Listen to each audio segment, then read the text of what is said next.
My mother told me not to come home for Thanksgiving. So 5 years later, she watched another woman be introduced as my mother at my wedding, while security walked her out. If you've ever been treated like the disposable child, you might want to stick around for this one. If you've ever been the scapegoat, the forgotten one, the too dramatic one, go ahead and hit that like button right now. And if you're into stories where people stop begging for scraps and start choosing themselves, make sure you're subscribed and turn on notifications. While you're listening, tell me in the comments, have you ever been labeled dramatic just for asking to be treated fairly? I want to know. All right. Let me take you back to the phone call that blew my family up. I remember exactly where I was when my mother decided I was no longer welcome. Tiny studio apartment in Boston. Half-packed suitcase on the bed, open like a mouth. A cheap pumpkin candle struggling on the windowsill, trying way too hard to smell like holiday cheer. Outside, snow kept drifting down in that lazy November way. I'd bought my non-refundable ticket home to Connecticut. I'd already mentally picked the mug I'd drink coffee from at my parents' house. I'd even planned which childhood ornament I'd accidentally move to the front of the tree. My phone lit up on the nightstand. I smiled without thinking and picked up. Hey, Mom, I was just about to. Tori. Her voice was flat. No warmth, no small talk. Just my name, dropped like a problem. My stomach tightened. That tone had never meant anything good. I need to tell you something, she said. I stared at the half-packed suitcase. Okay. Is Dad all right? Your father's fine. Pause. I could hear the TV in the background, some game show buzzer, someone cheering. Life as usual, apparently. Listen, she said. I've been thinking and don't come home this year. For a second, I actually laughed. It came out high and weird. What do you mean? Victoria doesn't want drama. She's pregnant again, and she doesn't need the stress. I switched the phone to my other hand because the first one had started to sweat. Drama?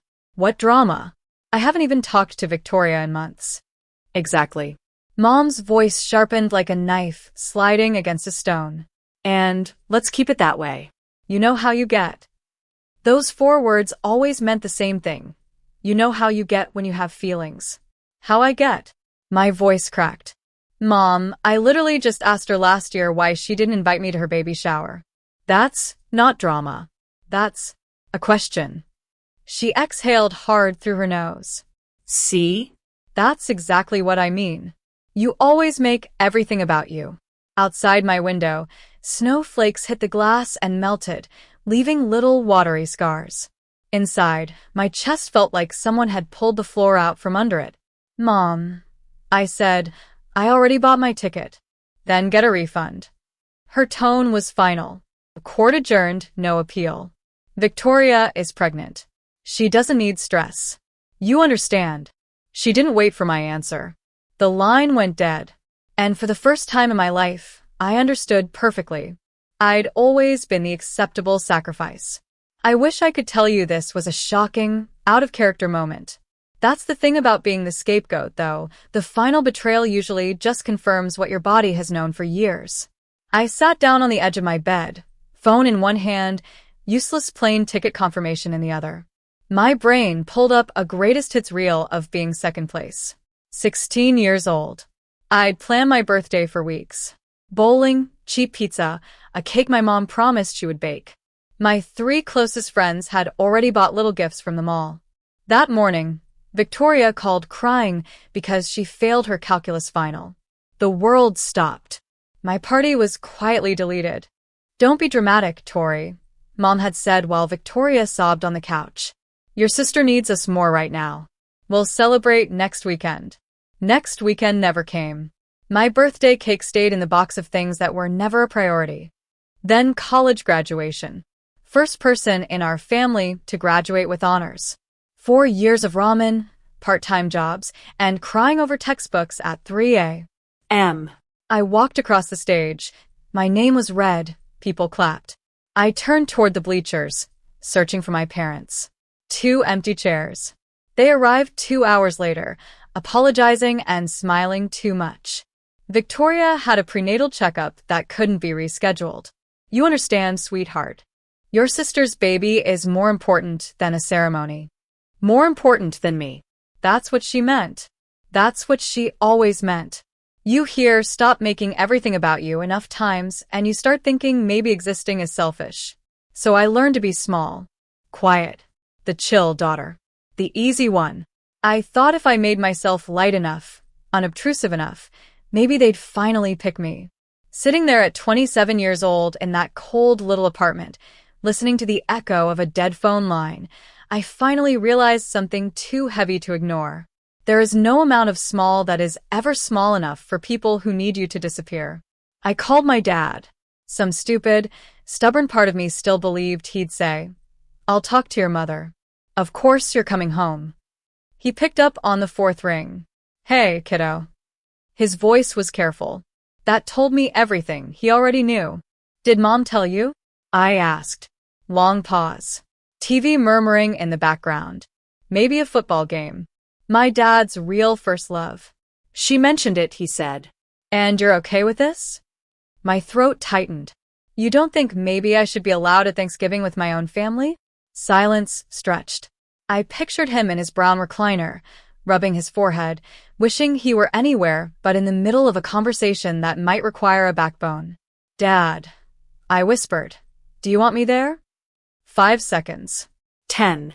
15. I think it's better if you listen to your mother this year, he said. Something inside me didn't explode. It just went quiet, like someone had turned off the lights and left. "Okay, Dad." "Tori, don't be like." I said okay. I hung up. He didn't call back. Thanksgiving morning came gray and cold. Upstairs, my neighbor's family arrived. Footsteps, laughter, doors opening. Through the thin walls, I heard a woman laughing, pots clinking, a child squealing. Grandma. The smell of stuffing and roasted turkey drifted through the vents like a ghost of the holiday I thought I'd have. I made instant coffee, sat by the window, and watched fat snowflakes fall onto an empty street. My phone stayed face down on the table. "No, happy Thanksgiving, sweetie." "No, we miss you." Nothing. Around noon, I made the mistake of opening Instagram. Victoria had posted a photo. The whole family at the dining table in Connecticut. Mom, Dad, Victoria. Her husband Brad. Their 2-year-old son in a tiny turkey sweater. 5 chairs. 5 plates. 5 smiling faces. The caption, "So grateful for my family. These are the people who matter most." I zoomed in, counting. There wasn't even an empty seat where I should have been. They hadn't just excluded me. They'd edited me out of the picture, like I'd never existed. For a while, I just lay on my back, staring at the ceiling. My chest felt hollow and heavy at the same time. The dramatic daughter, alone with a mug of instant coffee on a day built for togetherness.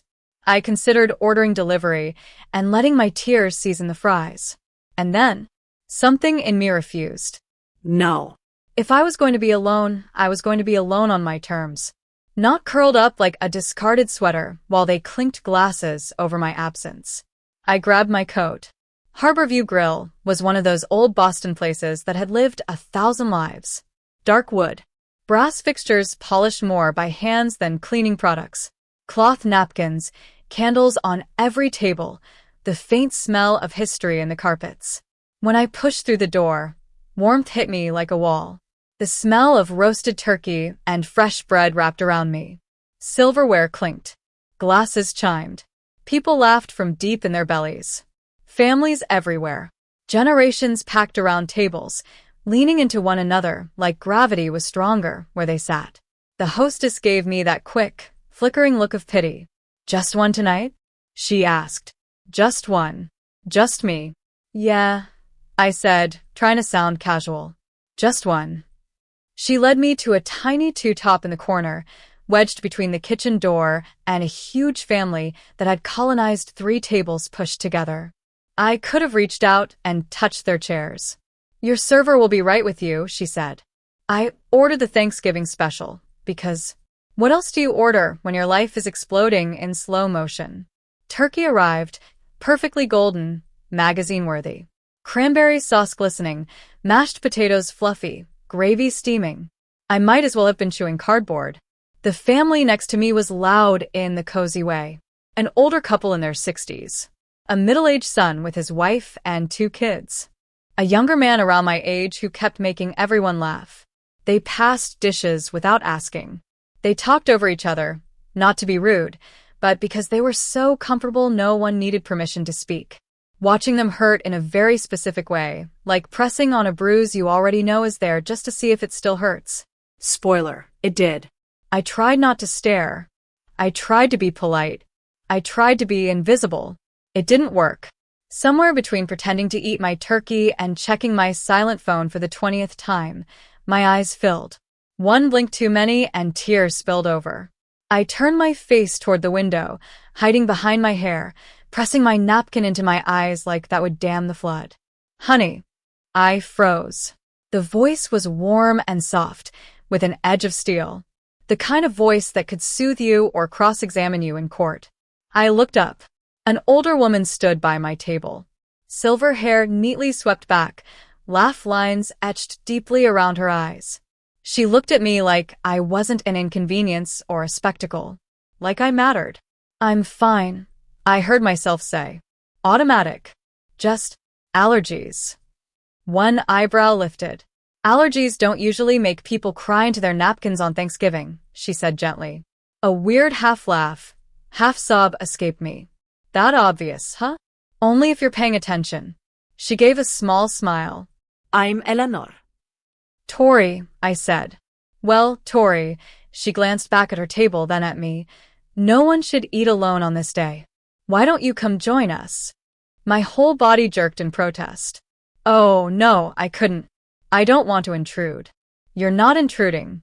I'm inviting. Her eyes crinkled with mischief. There's a difference.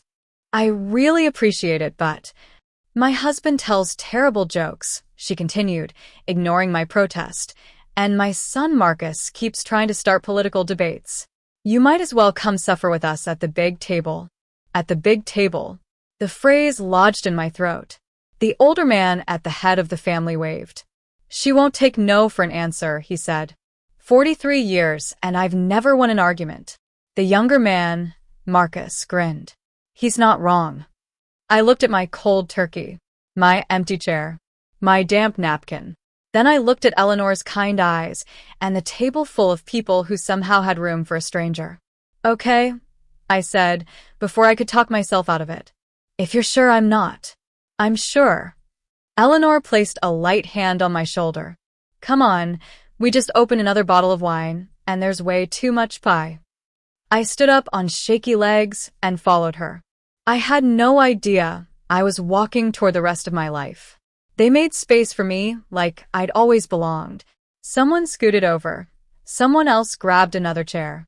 Within 30 seconds, I had a full plate and a glass of wine. I'm Richard, the older man said, shaking my hand. This is my wife, Eleanor. Our son Daniel, his wife Sarah, their kids Emma and Lucas, and our youngest, Marcus. Hi, I said awkwardly. I'm Torai. Thank you for letting me crash your Thanksgiving. What do you do, Tori? Daniel asked, passing me mashed potatoes like we'd known each other for years. I'm a graphic designer. Freelance. Mostly. That's wonderful, Sarah said. I can barely draw a stick figure. Mom, stick figures are easy. Emma, about 8 years old, chimed in. Even I can do that. Everyone laughed. Not cruelly. Just together. Marcus leaned toward me.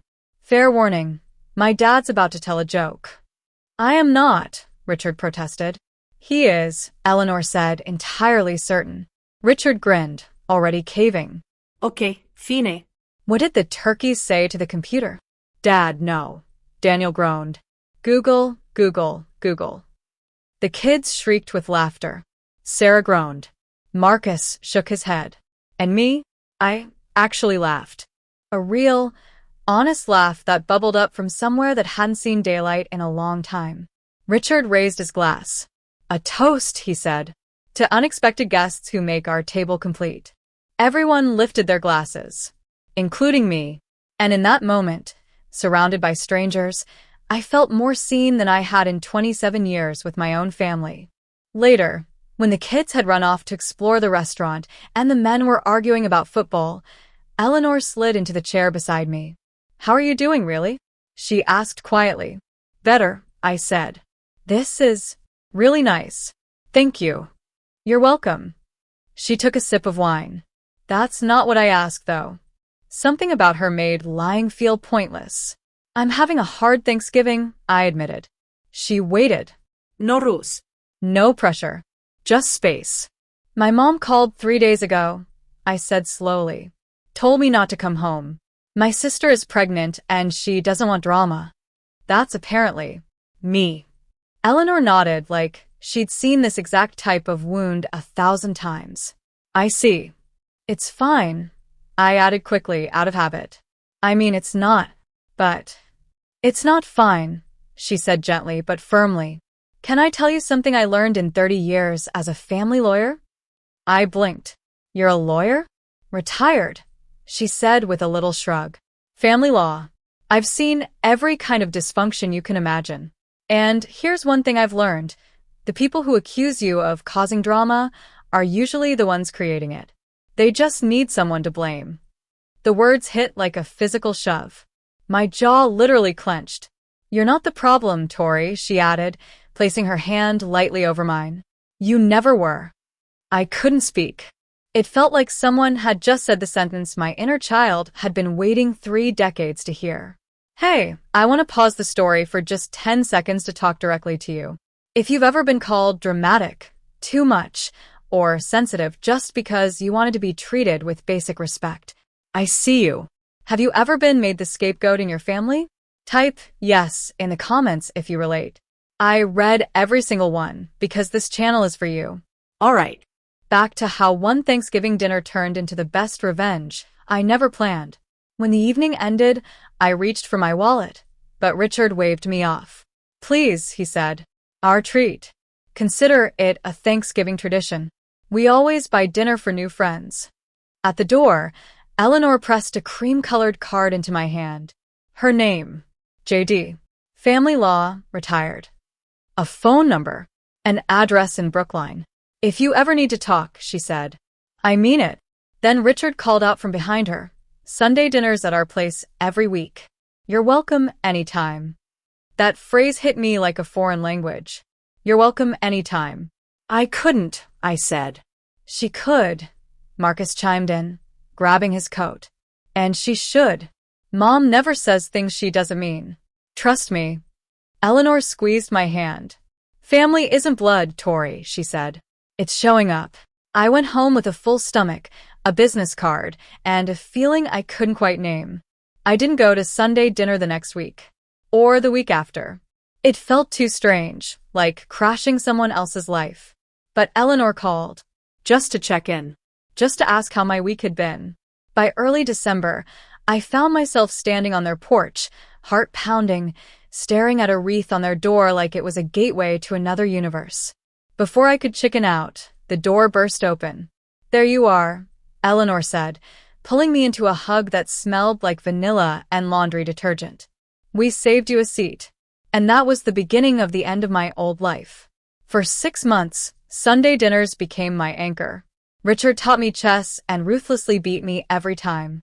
Eleanor showed me her secret pie crust recipe. I swear it's the shortening, no matter what the internet says. Daniel's kids started calling me Aunt Tori without any formal announcement. Marcus and I became, well, Marcus and I. We texted constantly. We argued about movies. We stayed up late on that back porch, talking about everything and nothing. My phone stayed quiet for my biological family. No Christmas call. No birthday message. No, we miss you. And for the first time, that silence wasn't a knife, it was clarity.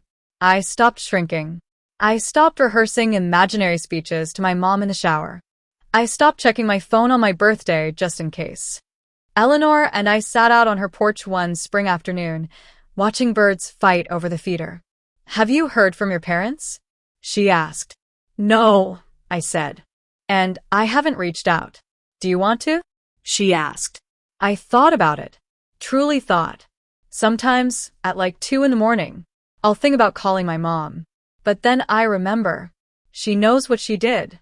She just doesn't think it was wrong. That's a hard reality, Eleanor said softly. Everyone says blood is thicker than water, I muttered. But it sure feels like they diluted the blood a lot. She chuckled.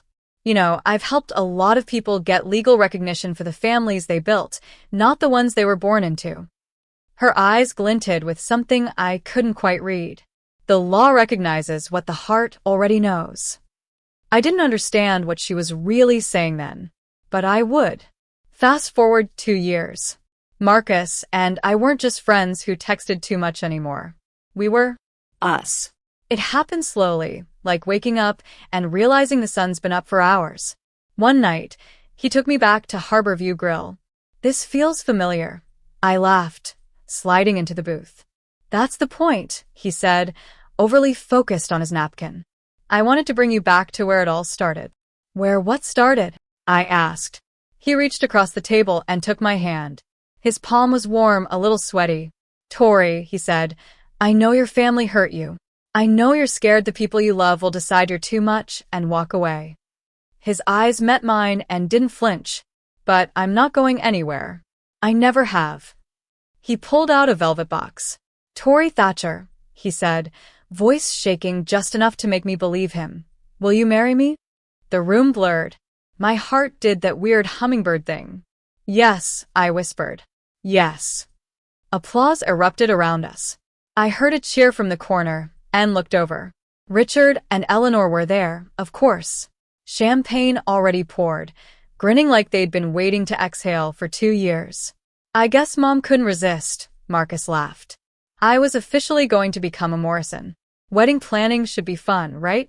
Pinterest boards, cake tastings, floral meetings. But one line on the invitation sat in my chest like a stone. Parents of the bride, __________________. I stared at the blank space until the words blurred. Robert and Linda Thatcher hadn't spoken to me in almost 3 years. They hadn't called on my birthday. They didn't know where I lived. They only cared about my existence when it made them look good. I couldn't put their names there. I paced in the Morrisons' living room, invitation sample in my hand, while my anxiety chewed on my rib cage.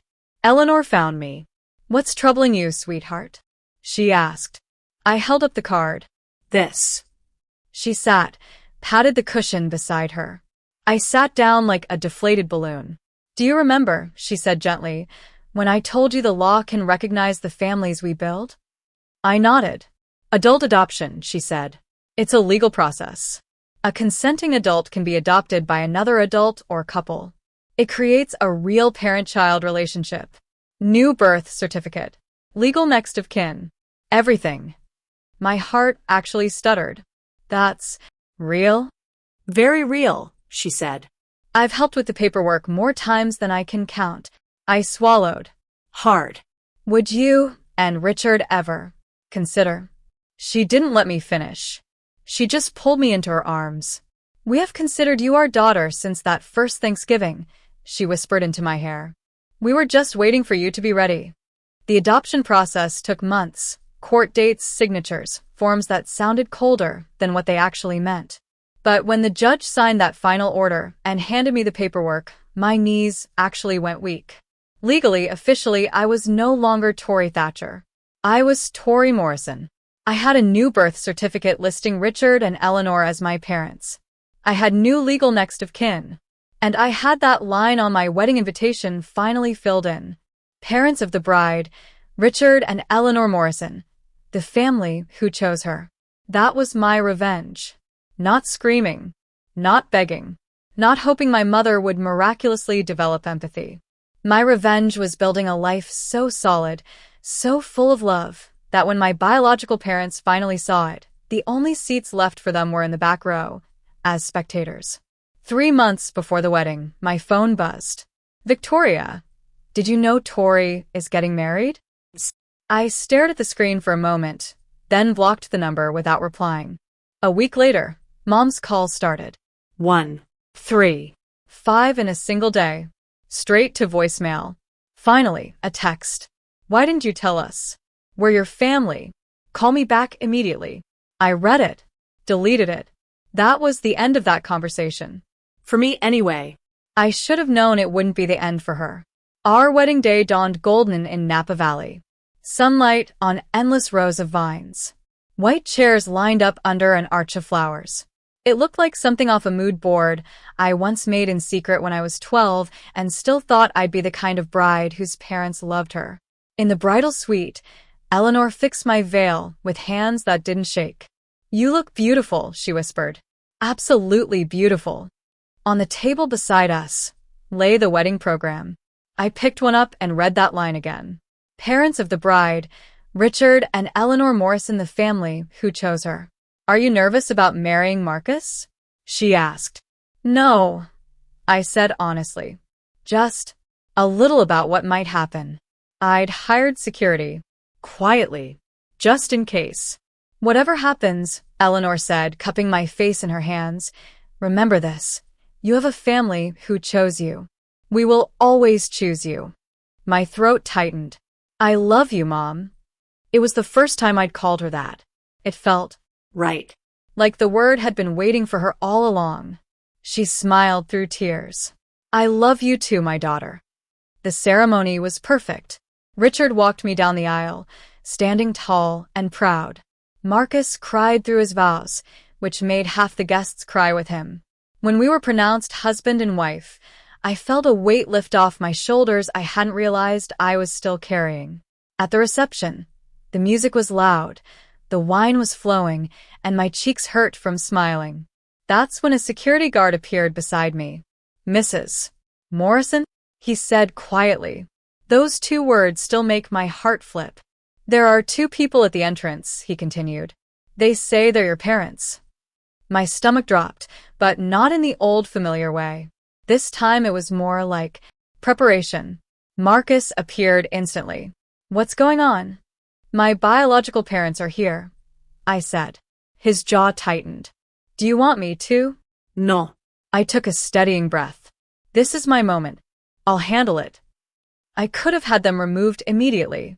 I could have pretended they were strangers. Instead, I chose something more surgical. "Let them in," I told security. "But seat them in the back. Not with family." "You sure?" Marcus asked. "I'm sure." A few minutes later, I spotted them. Linda and Robert Thatcher.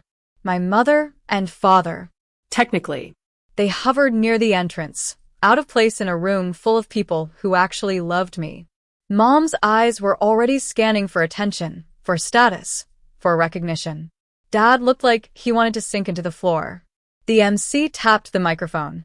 The music faded. "Ladies and gentlemen, if I could have your attention for just a moment," he said.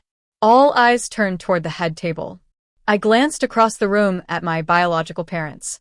Linda straightened her spine, already half smiling like she knew what was coming. "Before we continue," the MC said, "we'd like to honor some very special people. Please put your hands together for the parents of the bride." Linda's chin lifted. Her lips parted, ready to accept the applause. Richard and Eleanor Morrison. The room erupted. Applause. Cheers. A whistle from someone halfway drunk on champagne. Richard and Eleanor rose from their seats at the head table, beaming, waving as if they'd been born for this. The photographer snapped a dozen photos. Guests smiled and turned to look at them with that soft, awe expression. Across the room, my mother's face drained of color. I watched it happen in real time. Confusion, disbelief, realization. She grabbed Robert's arm. "What did he just say?" she hissed. He stared at the front of the room, speechless, the truth washing over him in slow motion. To everyone at that wedding, except the two people in the back, Richard and Eleanor were my parents. Full stop. They always had been, really. But now it was printed, spoken into a microphone, sealed into photos and memories. They hadn't just lost a daughter. They'd been replaced. Linda pushed through the crowd as the applause faded, dragging my father behind her like a prop. She reached me just as Marcus slipped an arm around my waist. "What is going on?" she hissed. "Who are those people?" I kept my voice calm. "My legal parents," I said. "I was adopted 2 years ago." "You what?" She actually staggered. You can't just replace us. I met her eyes evenly. I didn't replace you. You replaced yourselves when you told me not to come home, remember? That was one Thanksgiving, she snapped. You can't still be upset about that. I'm not upset, I said. And for once, it was true. I moved on. This, I gestured around the room, is what moving on looks like. We'd drawn a crowd. People nearby went quiet, trying not to stare while absolutely staring. I'm still your mother, she said, her voice cracking. Not legally, I said softly. Not emotionally. Not anymore. For the first time in my life, my father spoke without hiding behind her. Tori, he said, voice rough. I'm sorry. The world went quiet in my ears. I was a coward, he continued. Your whole life. I saw how your mother and Victoria treated you, and I let it happen. Il chose silence. I shouldn't have. You were my little girl. A part of me that had been waiting at the window for him for 27 years stirred, and then sat back down. I know you're sorry, I said. But sorry doesn't give me back my childhood. Sorry doesn't make the empty chairs disappear. Sorry doesn't erase the fact that you let them erase me. He nodded, tears in his eyes. I know, he whispered. I know it doesn't. Eleanor appeared at my side, placing a gentle hand on my arm. Richard came to stand beside her. They didn't speak. They didn't have to. Linda turned on Eleanor like a weapon. You, she spat. You stole my daughter. Eleanor didn't flinch. No, she said calmly. We didn't steal anything. You pushed her away. We just opened our door when she was standing alone in the cold. Richard's voice came next, slow and even but edged with steel. This is my daughter's wedding, he said. And I won't let anyone ruin it. He nodded at security. I think it's time for these people to leave. Wait, I said. Everyone froze. Linda's eyes lit up, thinking I was about to fold. To play the good, grateful daughter one last time. I looked at both of them, the parents I'd been born to, not chosen. I don't hate you, I said quietly. I know it would be easier if I did. But I don't. You're not cartoon villains. You're just people who weren't able to love me the way I needed. People who were willing to sacrifice one daughter to keep the other comfortable. Tears slipped down my father's face. But I also finally know who I am, I continued. I am someone who deserves to be chosen first. Not as a backup. Not as an afterthought. Not as acceptable collateral damage. I glanced over my shoulder at the Morrisons. At Marcus. At the friends and family who had actually shown up. You didn't choose me, I said, meeting my parents' eyes. They did. And I choose them. The entire room was silent. Even the DJ had forgotten to breathe. I'm not erasing you from my history, I finished. I'm just not giving you a seat at my table anymore. That's not revenge. That's just consequences. I nodded to security. Goodbye, Mom. Dad. As they were escorted out, the guests began to clap. Slowly at first, then louder. It wasn't for drama. It was for freedom. The rest of the night, we danced until our feet hurt. We laughed. We cut cake. Marcus dipped me in the middle of the dance floor, and I almost dropped my slice from laughing so hard. The next morning, my phone exploded with messages from cousins and relatives I barely knew. How could you do that to your mother? Family is family no matter what. You've broken your father's heart. Delete. Delete. Delete. Then a new text popped up from my Aunt Patricia, my dad's younger sister. Tori, I heard what happened. I just wanted to say, I'm proud of you. I always knew the way they treated you was wrong. I tried to speak up once, and your mother froze me out for a year. You deserved better. You always did. Sometimes validation comes from the unlikeliest places. My mother posted a long, dramatic Facebook rant about ungrateful children and how today's generation doesn't understand loyalty. I didn't respond. I didn't even read the whole thing. 2 weeks later, a handwritten letter from Victoria arrived, full of excuses. Full of, you were always so difficult, and one day when you're a mother, you'll understand. I folded it. Put it away. Not out of anger. Out of peace. Understanding doesn't have to mean access. A year later, my life looked nothing like the one I'd been begging my parents for. Marcus and I bought a small house near Boston. I got promoted to art director at a design agency that actually valued my brain. Marcus was thriving at his architecture firm. We had a dog who thought he was human and a calendar so full of Sunday dinners at the Morrisons that my old holidays looked like distant, faded photographs. And then Emily was born. When we told Eleanor and Richard we were naming her Emily Grace Morrison, Eleanor cried so hard she had to sit down. Richard pretended he had something in his eye. One afternoon, Eleanor and I were setting up the nursery, painting the walls a soft sage green. "You know," she said, adjusting a mobile, "when I saw you alone at Harborview that night, I had no idea we'd end up here. I just saw someone who needed kindness." "You saved my life that night," I said. She shook her head, pulling me into a hug. No, sweetheart. "You saved yourself." We just held the door open. 5 years to the day after I sat alone in that restaurant, I sat at the head of the Morrison Thanksgiving table. Emily drooled happily in a high chair between Marcus and me. Daniel's kids taught her how to bang a spoon. The house was loud and warm and overflowing with the kind of chaos I used to watch from the sidelines and ache for. "Before we eat, we need a toast," Eleanor announced, glass raised. "Tori." I stood, my heart full and weirdly calm. 5 years ago, I said, I spent Thanksgiving alone at a corner table in a restaurant, wondering what was so wrong with me that my own family didn't want me there. Around the table, faces I loved watched me with soft eyes. I thought I was too much. Too dramatic. Too sensitive. I thought if I just tried harder, shrank smaller, they'd finally choose me. I looked at Eleanor. Then a stranger walked up to my table and said, "No one should eat alone on this day." And everything changed. Richard sniffed loudly.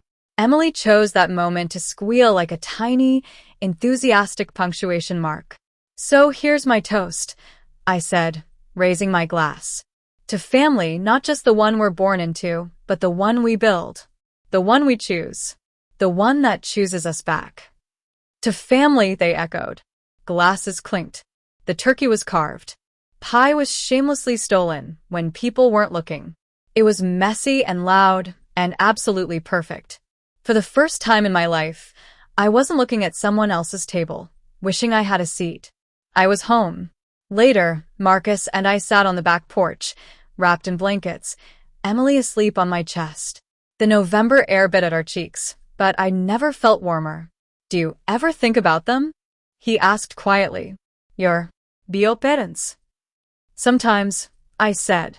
"In the middle of the night, mostly. I wonder if they ever really understand what they lost." "Do you think they've changed?" he asked. I thought about it. "No," I said finally. "Not in the ways that matter. But I have. And that's enough." I looked down at Emily's tiny fingers curled around my thumb. "I'll never make you earn my love," I whispered to her. "You'll never have to wonder if you're wanted. You'll always know." She sighed in her sleep, as if accepting the contract. If you're still here with me, listening to this, I want you to hear this part clearly. If you've been the scapegoat, if you've been called dramatic for wanting basic respect, if you've been made to feel like love is something you audition for but never land, it's not you. It never was. You deserve to be chosen, not as a backup, not when it's convenient, not because someone wants a good photo for social media. Chosen first. Chosen fully. Chosen without conditions. Family is not just the people who share your DNA. Family is the people who show up. The ones who say, "There's room at our table." The ones who open their homes and their hearts and, if needed, their legal documents and say, "You're ours now, if you want to be." Setting boundaries with people who hurt you isn't revenge. It's survival. And building a life full of love without them? That's not drama. That's your birthright. I found my people. I hope with everything in me that you find yours. You deserve it. If my story hit you in the chest at any point, please take a second to like this video. It really helps more people who need to hear this find it. Make sure you subscribe and turn on notifications if you want more stories where the scapegoat finally stops apologizing and starts living. And I want to hear from you. Have you ever had to set real boundaries with your own family? Tell me what that looked like for you in the comments. I read every single one. Until next time, remember this. You are not too much. You are not the problem. You deserve a seat at a table where you are chosen and loved, exactly as you are.